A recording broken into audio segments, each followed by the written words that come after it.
La afirmación, afilada y despectiva como un trozo de cristal roto, cayó en el plató con la fuerza de una bomba.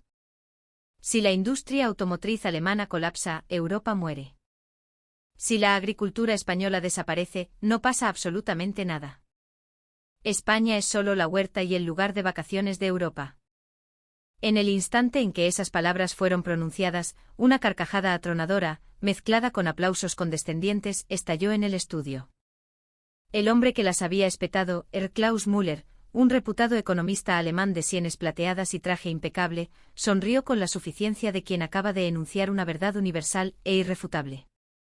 Estaban en directo en el programa de debate económico más visto de Europa, Frontera Global, un coliseo moderno donde las ideas y los prejuicios combatían a muerte bajo los focos de alta definición. El presentador, Javier, un hombre cuyo carisma se alimentaba de la controversia, avivó las llamas con un gesto teatral. Una declaración contundente, Müller.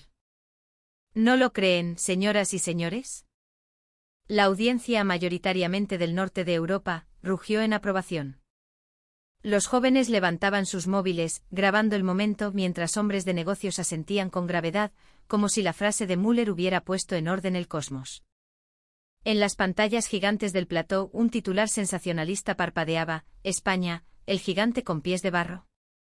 Aquello no era un debate, era un juicio sumarísimo, un festín de arrogancia en el que España era el plato principal. Javier sonrió a la cámara, deleitándose. Así es. España, la eterna promesa, la tierra del sol y la siesta. Pero el motor de Europa, amigos, el motor habla alemán. La sala se convirtió en un torbellino de euforia condescendiente. Silbidos, vítores y aplausos se fusionaron en una atmósfera donde la emoción había aplastado por completo a la razón. Sin embargo, en medio del jolgorio cabía preguntarse, ¿era realmente cierto? ¿Podría la cuarta economía de la eurozona, una nación con décadas de historia industrial y tecnológica, desvanecerse sin dejar rastro como una simple nota a pie de página en la historia económica del continente? Justo en ese momento, en el centro del escenario, una presencia singular y silenciosa emitía un leve resplandor. Era un monolito negro pulcro sin mecanismos visibles. El sistema de análisis por inteligencia artificial más avanzado de Europa, introducido por primera vez en un programa de este tipo. Una entidad inmune a la pasión humana, programada únicamente para procesar cantidades ingentes de datos y revelar la verdad subyacente. Lo que esa ya estaba a punto de decir congelaría el torbellino de arrogancia en un instante.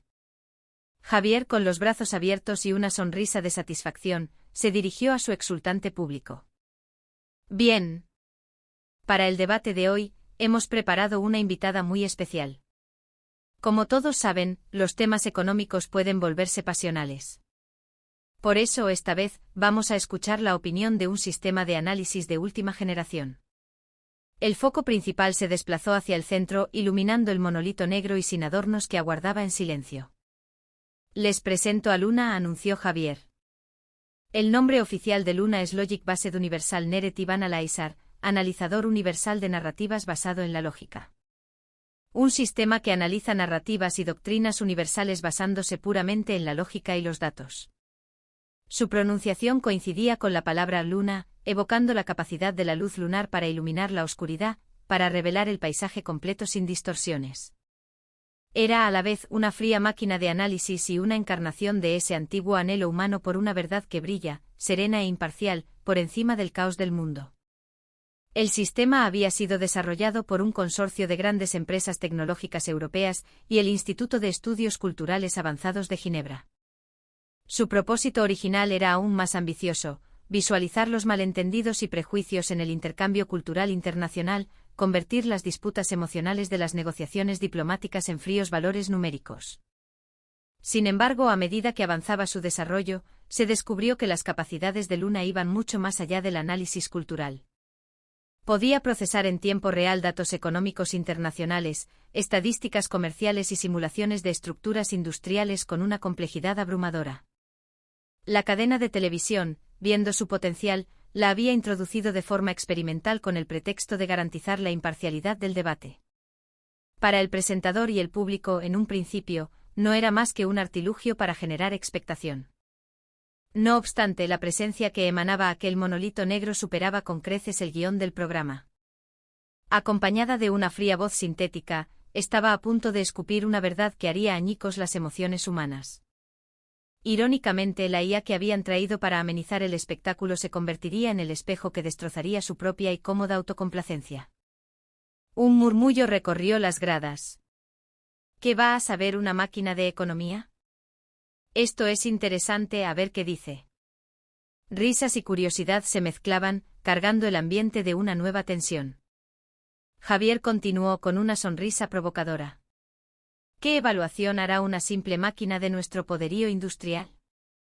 ¿Reafirmará lo evidente? Señoras y señores, no se muevan de sus asientos.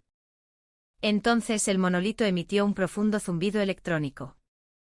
En las pantallas apareció la palabra analizando, mientras vastas secuencias de números y gráficos estadísticos fluían a una velocidad vertiginosa. Puntos de luz rojos y azules parpadeaban, como si en un instante estuviera devorando toda la información económica del continente. El público contuvo la respiración. Poco después, una voz sin inflexiones, perfectamente articulada en castellano, rompió el silencio. La afirmación de Müller es incorrecta en sus premisas fundamentales. La desaparición hipotética de la agricultura y el sector energético español no tendría un impacto marginal en la Unión Europea. El impacto sería sistémico y catastrófico. En ese preciso instante el aire del estudio se solidificó. Los espectadores que reían se quedaron con las expresiones congeladas. Los aplausos cesaron en seco. Los silbidos se desvanecieron. Un silencio tan denso como el plomo cayó sobre el plató, como si el tiempo se hubiera detenido.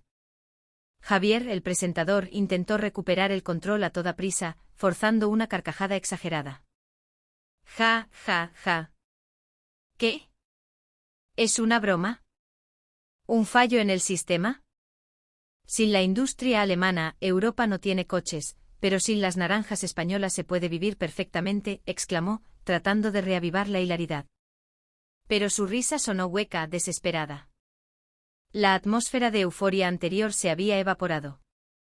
Todos sintieron la punzada de esa primera frase, fría y cortante como el acero.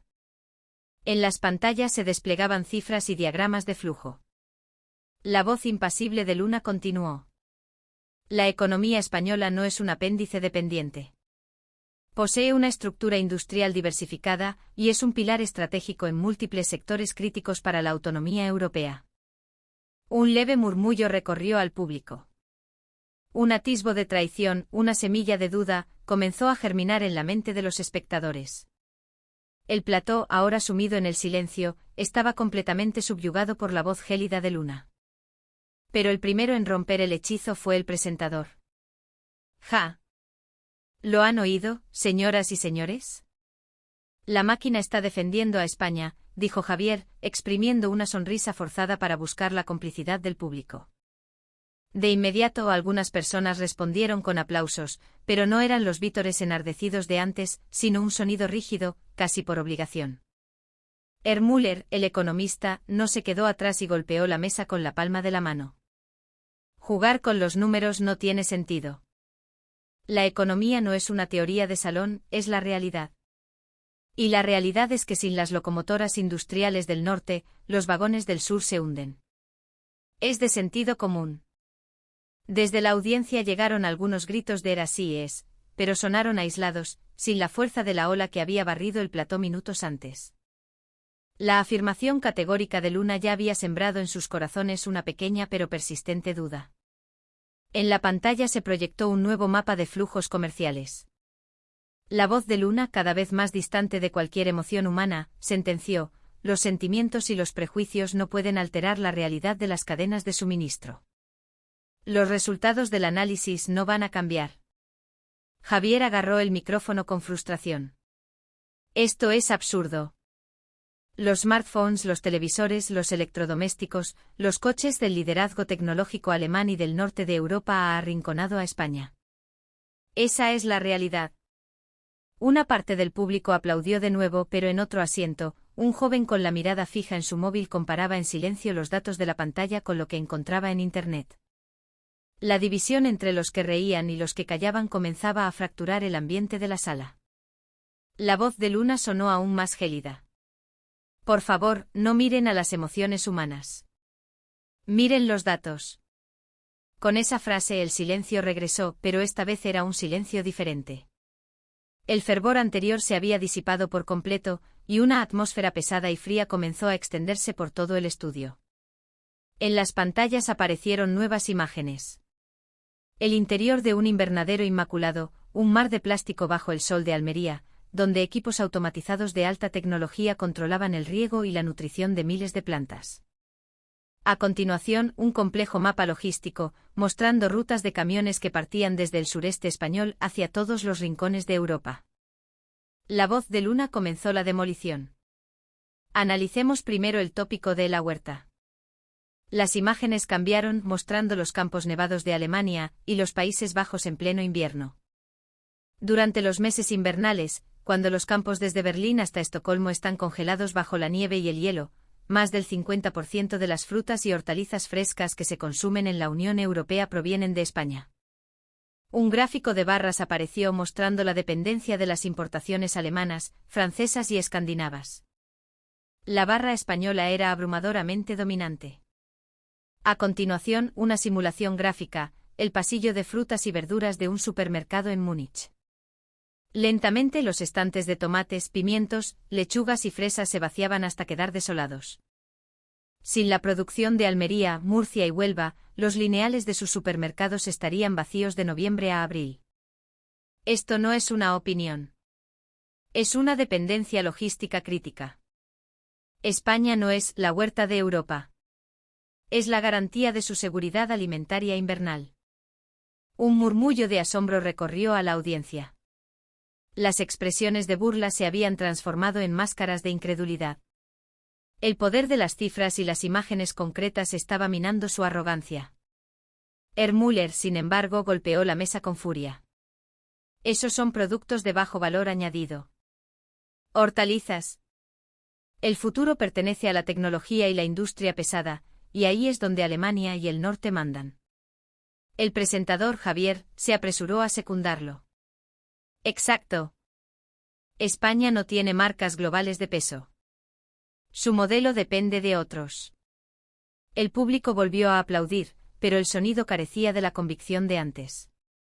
Tras ser confrontados con datos tan contundentes, las declaraciones emocionales empezaban a sonar huecas. Luna hizo una breve pausa antes de lanzar su siguiente estocada, fría y precisa. Analicemos entonces un activo de valor estratégico incalculable, del que España es líder mundial absoluto. La pantalla cambió.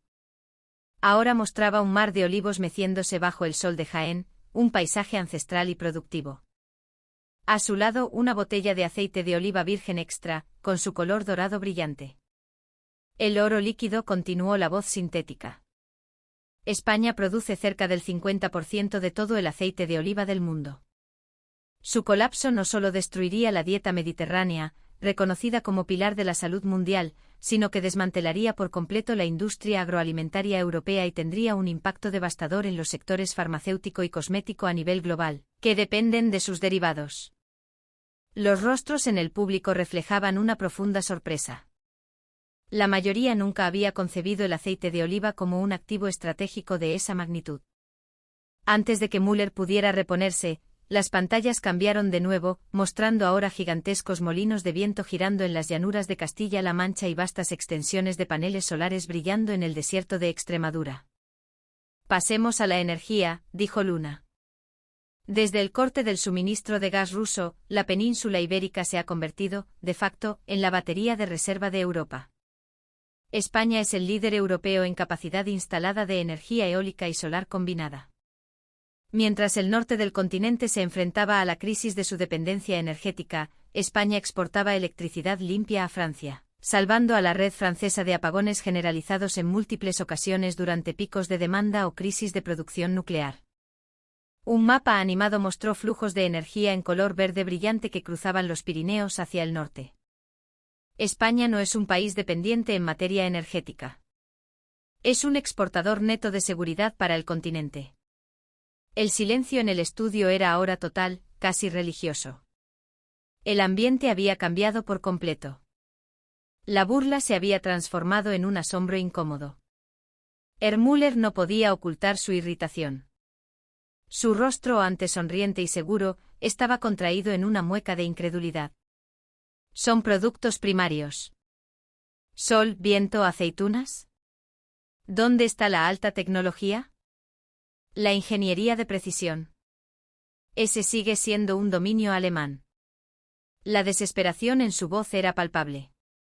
Ingeniería de precisión, replicó Luna con un tono casi retórico. La pantalla mostró inmediatamente el hangar de ensamblaje final de un Airbus A350. La mayor parte de los componentes estructurales clave del consorcio europeo Airbus, como el estabilizador horizontal de cola o el fuselaje trasero, se diseñan y fabrican en las plantas españolas de Getafe, Illescas y Puerto Real, centros de excelencia mundial en el uso de fibra de carbono.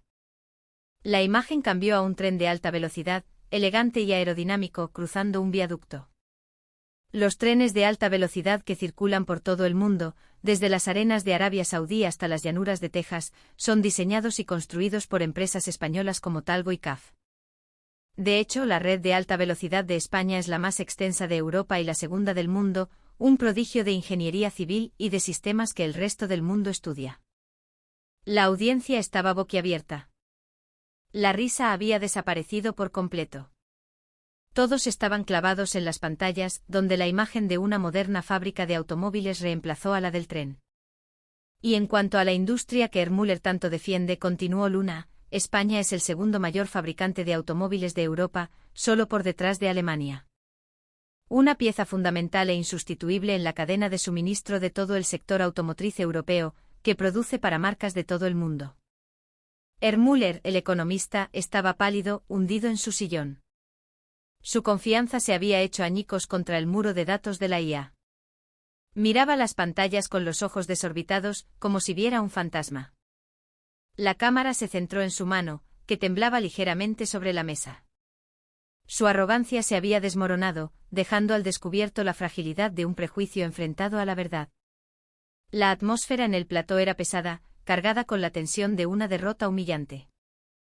El aire en el estudio de Frontera Global era tan denso que se podía cortar. Todos, desde los técnicos de cámara hasta los espectadores en las últimas filas, contenían la respiración. Aquellos que minutos antes se burlaban de España ahora miraban fijamente las pantallas, sus rostros una mezcla de shock y revelación. La voz sintética de Luna resonó entonces con la agudeza de una sentencia final. La conclusión es clara. La fortaleza de una economía no se mide únicamente por las marcas que brillan en el producto final. Se mide por la resiliencia de sus cadenas de suministro, por su capacidad para alimentar y dar energía a sus socios, por su infraestructura estratégica y su tejido industrial diversificado.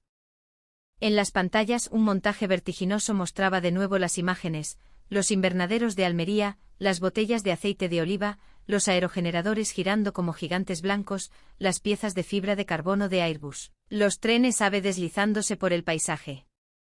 Creer que España es solo la huerta y el lugar de vacaciones, no es un análisis económico, es una peligrosa miopía geoestratégica, sentenció Luna. El corazón financiero de Europa puede latir en Frankfurt, y su motor industrial en Baviera, pero sus pulmones, su estómago y su batería de respaldo se encuentran, en gran medida, en la península ibérica. La voz de la IA pareció adquirir una cadencia casi humana, una profundidad filosófica que caló en el alma de todos los presentes. El mundo no avanza gracias a los que más gritan, sino a los que sostienen silenciosamente los pilares. España no es el vagón de cola. Es el chasis, el sistema de alimentación y el sistema de refrigeración sobre el que se monta la locomotora. Sin España, el tren europeo no solo frena. Se detiene. Y perece de hambre y de frío en la oscuridad. Un instante de silencio absoluto, profundo, sobrecogedor. Y entonces un sonido rompió el hechizo. Clap. Desde el fondo de la grada, se oyó una única palmada. Las cámaras giraron hacia allí. Un hombre mayor, uno de los pocos españoles en el público cuya expresión de humillación se había transformado gradualmente en una de orgullo contenido, se había puesto en pie y aplaudía. Su aplauso no era frenético sino rítmico, solemne, cargado de la emoción de una verdad reconocida. A él se unieron 2 personas más, luego 3. Como una ola que crece, el aplauso se extendió por todo el estudio, envolviéndolo. Ya no era un torbellino de euforia vacía, sino un aplauso sereno, consciente, que se apilaba con un peso real. En su cadencia se leía el sentimiento de quienes, habiendo escuchado la verdad, no tenían más remedio que rendirse a ella. Müller se cubrió el rostro con las manos, un gesto de derrota total. Javier, el presentador, permanecía de pie paralizado, su sonrisa profesional convertida en una mueca grotesca de incredulidad y pánico. El economista se quitó las manos de la cara, su frente perlada de sudor, sus manos temblando visiblemente. Derrota total, susurró tan bajo que el micrófono apenas lo captó, pero cada persona en el estudio entendió el significado de esas 2 palabras. El ambiente había cambiado irrevocablemente. Nadie más podría volver a menospreciar a España con tanta ligereza. En la pantalla apareció un último mensaje, mientras el aplauso seguía creciendo: el núcleo invisible es lo que mueve el mundo. Los espectadores lo leían en silencio, asintiendo. Comprendieron que aunque el nombre de España no apareciera siempre en la carcasa del producto final, su tecnología, su ingeniería y sus recursos se habían convertido en el corazón indispensable que hacía funcionar al mundo. Más que el brillo o la sustancia. Más que el volumen de la voz, el peso de la capacidad. Esa imagen quedó grabada a fuego en la mente de todos. En medio de la ovación, la voz de Luna habló una última vez, con una solemnidad que trascendía su naturaleza artificial. La tecnología española no solo fabrica productos.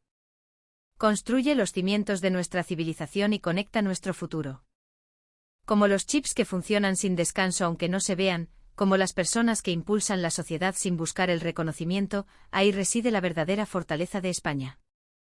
Recuerden por un momento por qué sus teléfonos son cada vez más rápidos. ¿Por qué al abrir una web aparece la información al instante? ¿Por qué la inteligencia artificial puede aprender y los servicios en la nube responder con precisión? Detrás de todo ello inevitablemente encontrarán un componente, un sistema, una infraestructura con un nexo español. Esta es la filosofía forjada por un pueblo que ha luchado para salir adelante desde una península con recursos limitados. No busca el brillo de los focos, sino echar raíces profundas. No anhela estar en el escenario, sino enorgullecerse de ser, silenciosamente, el corazón del mundo. Por eso, el mundo necesita a España. Las grandes marcas y el software deslumbrante pueden brillar porque, tras ellos, respira una miríada de tecnologías, de logística y de energía. No es la propaganda llamativa, sino el trabajo constante y silencioso. No es el tamaño de la voz, sino la magnitud de la contribución. Esa es la verdadera fuerza que construye el futuro. En ese instante, 1 a 1, los espectadores del plató se pusieron en pie. Primero 1, luego 2. Y finalmente toda la sala, erguida, ofreciendo una ovación atronadora que sacudió los cimientos del estudio. Había gente secándose las lágrimas, otros llevándose la mano al pecho y asintiendo lentamente. Ya no había rastro de arrogancia. Solo pura emoción y respeto por la potencia tecnológica y estratégica de España. Entre los aplausos interminables de un público puesto en pie, el